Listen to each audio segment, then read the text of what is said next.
You're not muted. Morning, everybody. Morning. Morning. Hi, stranger. I I came across this on the YouTube. I'm always on there looking for stuff, and I thought I should be able to build this if follow the directions and everything. And that's what I made. Oh, you can't quite see the whole thing, eh? Maybe back a little bit. Anyway. Yeah, you can. That's my hand. I can touch the top and the bottom. It's, I think 10 inches by 10 inches by 8 inches. So it's not very big. And I followed the guy's instructions. It was the Fuzz, the PI guy on YouTube there, channel. Hi, guy. Pie guy. Anyway, Lou put it on the website there. And he tells you all the parts you need and how to put it together.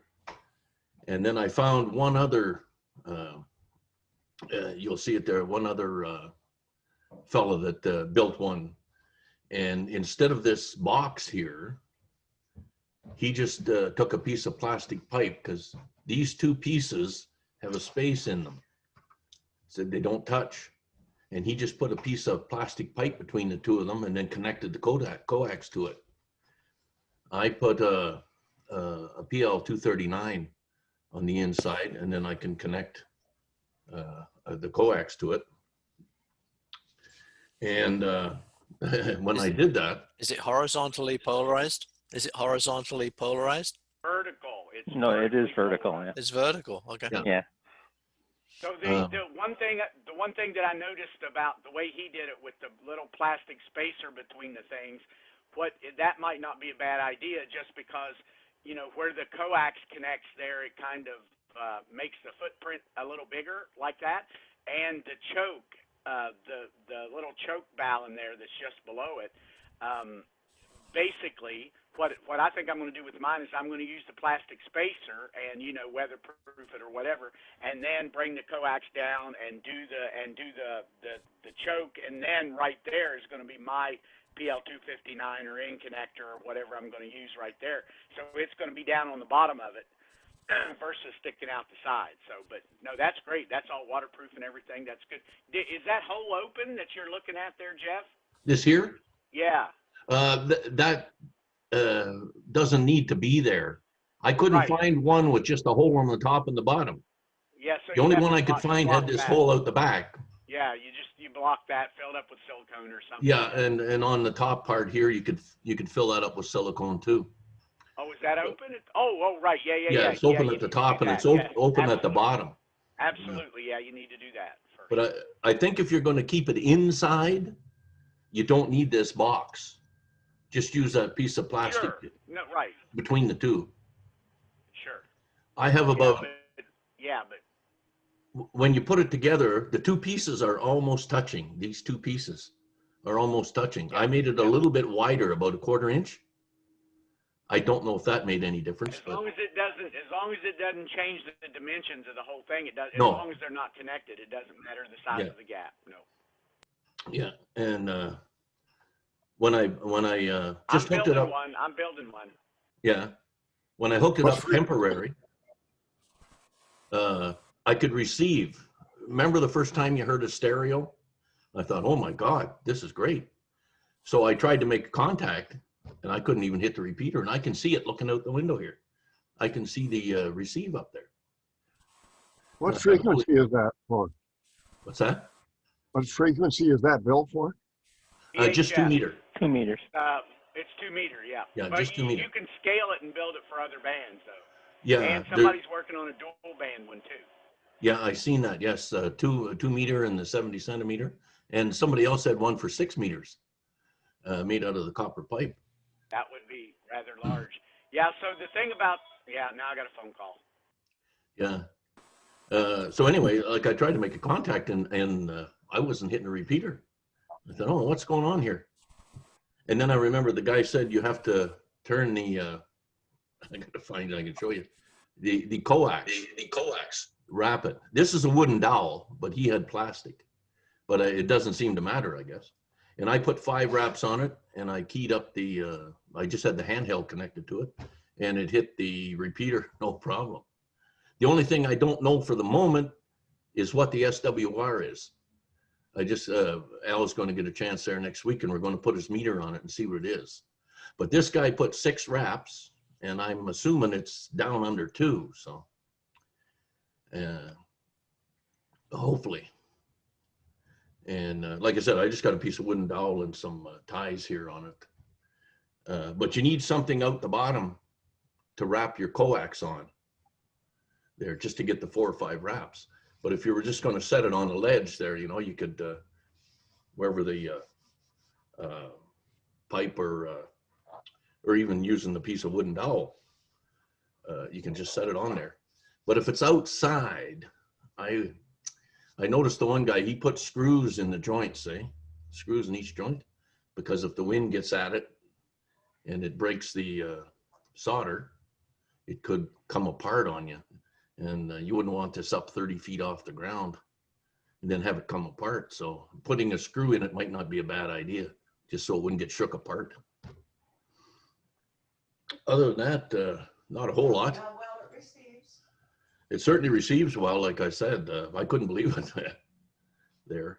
And inside, if you went with a case like this here, inside is a PL239 with the square frame around it, because I needed to bolt it. SO239. SO239, pardon me. But if this wasn't, I don't think I'll be using it outside, but you never know. If you're definitely just going to keep it inside and put it on a shelf, I would go with just the piece of plastic between the 2 joints in there and connect it that way. Jeff, is the antenna directional, or it doesn't matter which way you point it? I don't think it matters which way you point it. I don't know yet. No, it doesn't. If you pull up the piece on the website, the RMI, the guy explains it pretty good there. He's It's definitely omnidirectional. Definitely omnidirectional. yeah. And those crowded for, you know, space where you can't put antennas outside. I mean, you could paint this thing green, put a nice vase in the middle of it there, put it in the window. That's just, you know, part of the furniture. So other than that, When you say omnidirectional, do you mean a sphere or do you mean like a horizontal donut?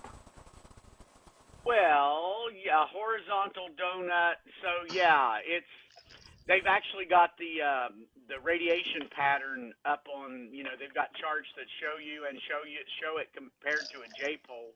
It's way more efficient than a J-pole, so it does a better job. So, you know, it's got a little more gain than a J-pole does. And I guess it would be more like it wouldn't be spherical. It would be more like your horizontal donut there. yeah, it was Anything kind of, anything that's got gain is going to be, you know, like a squished balloon. You know, vertical, you can picture a balloon, and then one that's got gain, you squish it. You reduce what's coming out the bottom, reduce what's coming out the top, and squish it out the sides. So Does the documentation on the antenna show any gain on it? it does. I don't remember seeing a figure, but it does. It does mention the gain, and it compares it to that of a J-pole and shows that it's superior to a J-pole. yeah. And like I said there before, I don't know what the SWR is right now, but I'll have to find out. And Al's got the picture up there. You can, that guy used a plastic pipe, and you can see where the gap is. Use just a small piece of plastic pipe and then connect the coax to it. Yeah. That's all you'd need if you're doing it indoor. That's all you'd need. Yes, yes. But if you're going to put it outside, up in the air, I would find the electrical box of some kind to put on there. And so basically what I'm going to do is I'm going to do what's in that picture, but I'm going to, down at the bottom there where the coax comes out of the bottom of that coil, that's where I'm going to put my antenna connector. It's going to be right there. yeah. So, wait, okay, okay, I need to see your antenna again there. What do you need to on see? Al's screen. Well, I'm just looking at the, where the antenna connects. Okay, I see, yeah. Oh, yeah, see, you've got an extra connector there, too. Because of that, you've got an extra connector. So, Yeah, I just got a indoors, it's short. not going to make a difference. But for sure, what I would do, I would attach it the way they're doing in the picture, do the coil, and then put your box down there. That way you've got one connector only outside that you got to worry about. So, yeah, I see it. Okay, gotcha. Yeah, so like I said, when I find out what the SWR is, maybe I'll hook a radio up to it here in the house and see how it They works. actually show that on the chart too, Al.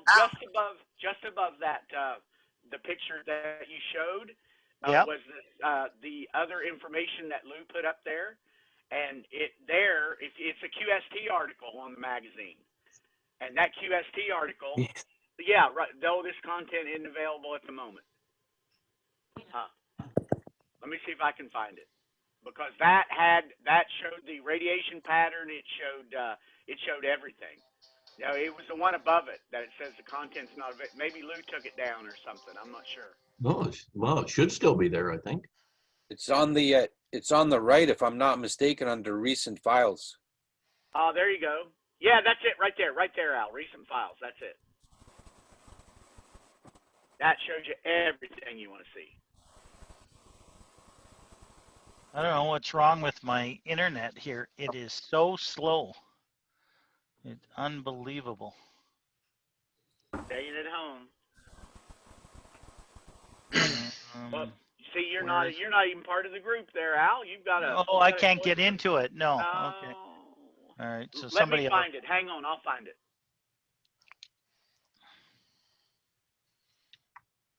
Yeah, so you don't need the only tool I had was to cut the pipe.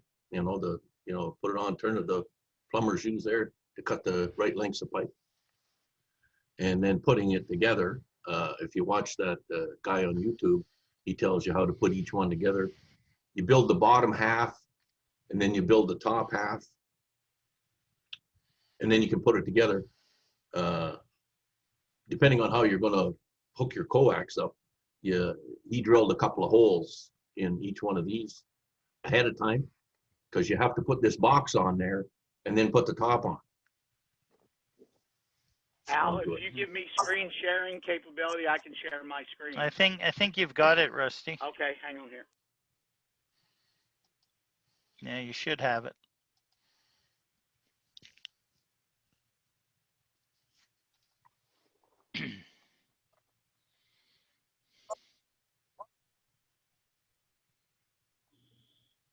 Can you see that? Yep, you're coming through fine.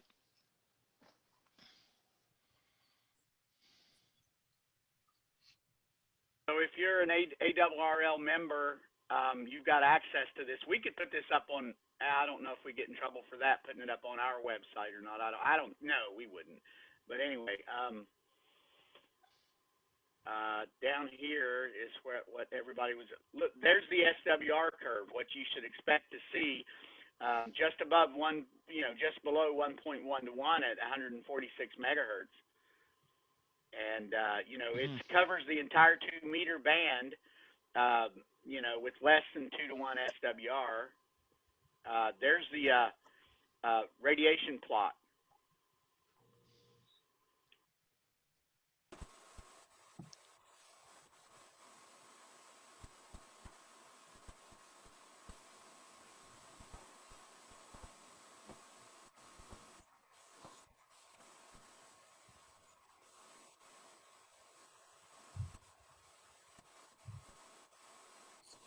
I'm wondering if it would matter if you put it in a plexiglass box. No, people were, as a matter of fact, it mentions mounting. Alternatively, the antenna may be set directly on your roof, keeping it level. Covering it with a small plastic dishpan or other plastic box will further obfuscate its function. So, if you want to hide it, put a piece of Tupperware over it. It's what they're saying. Yeah, you could build a box around it or some kind. Eh? Sure, yeah. And will look like Another a, thing that you have to pay. Not a metal box. no, wood. No, another thing you have to pay attention to, like Jeff mentioned, painting it. You have to make sure that the paint is non-metallic. Eh? Yeah, well, you'd have to test it after you, because even, insulated wire versus non-insulated wire changes the properties of it. So, paint it and then test it. So, or yeah, You have to make sure it's non-metallic paint. you might have to have a hell of a time getting the paint off of it. Yeah. You painted it and it That's- screwed it up. So. That's With it. that radiation pattern, it might be useful for satellite monitoring. Yeah, this is vertically polarized though, so maybe it, the 90-degree radiation pattern isn't quite as, the 90-degree part of the plot's not as high as the 40, almost the 45-degree plot. But the red is the J pole and the blue is the, the blue is, the slot cube. That's called a slot cube antenna. That's why I ended up I went off on a tangent when I was looking for a slot antenna, because hell, you can take a piece of duct tape and cut a slot in the middle of it and feed it, and it's a friggin' antenna. So anyway, vertical radiation pattern of the slot cube is blue compared to the J pole that's in red. So it's got a much stronger, kind of a vertical takeoff signal there at about less than 45 degrees. So, yeah, I'm building one. I just need a 4-foot piece of copper pipe. I've got everything else, I think. I was headed to the Home Depot today anyway because I got to fix the shower. It looks like I'm going to be buying copper pipe as well. I think they say 4-inch or a 4-foot piece. I think you can get everything out of a 4-foot piece. He said to buy a 10-foot piece. Okay, there you go. 10-foot piece and a bunch of elbows, a couple of T's. Yeah, at least 10 elbows and I think 2 T's. 2 T's. Okay, yeah. And yeah. I've got a bunch of stuff left over. I got to get it all in one pile and see what I've got. So does it say what its gain over a quarter wave is anywhere? I don't, not here it does not, but I'm sure, you could model it in NEC, I guess, and see what it says the gain would be. But whatever the gain of a J-pole is, the gain of a J-pole, it's not, I don't think a J-pole's quite unity. I think it does have some gain to it. So this wouldn't replace a Yagi or anything like that. But it's better than a J-pole, and it's more compact. So. Yeah, it would be a good antenna that somebody's inside or, a balcony or something to that nature, Yeah, or I was thinking about maybe using one for my APRS. Yeah, or additional antenna of some sort. How about mobile? Yeah, I don't think that would do too badly, mobile. It fits in the garage. Yeah, but if you whack that on a tree, you'd definitely rip your car apart there. Well, here's the latest QST, so if you want to put that on top of the roof of your little buggy there, so. Absolutely. So anything is possible. Anyway. Well, thank you very much, Jeff. That's excellent. It's always nice to have a visual of seeing what we've been talking about all week. And I was trying to wrap my head around it and unless you get it to see a visual picture, it's sometimes hard. So what it is, it's 2 loops for some of our visually impaired people on board this morning. It's 2 square loops sitting on top of one another, separated by about a foot or so, Jeff? I don't know what the spacing is. There's my hand, and I can touch the top and the bottom. Okay, length of your hand. So from the tip of your finger to your wrist on average, So, and it's not very big. It's what is it, 10 by 10 inch square? Yeah, 10 by 10 by, I think it was 8 inches. Okay. And then 10. Okay. And this way and this way. Separated. Yeah. So 2 horizontal square copper loops on top of one another, separated by about 8 inches or so. Each loop about 20 inches, maybe about 80 inches long. Yeah. 20 inches to a side. roughly. It's better than a J pole. Yeah. Wish So I'd- kind of interesting. Well, that's Yeah. great. Any And- other questions for Jeff by anybody on board here or anything with it? We'll get together sometime next week if Yeah. we can, separated, and or I'll drop off the analyzer and you can play with it for a while there, Jeff. Or I can just set it at the front and you can grab it and Yeah, take it. or whatever. Yeah, We'll figure something out. yeah. But I'm And, real curious and about. if I get stopped, you can pay the fine.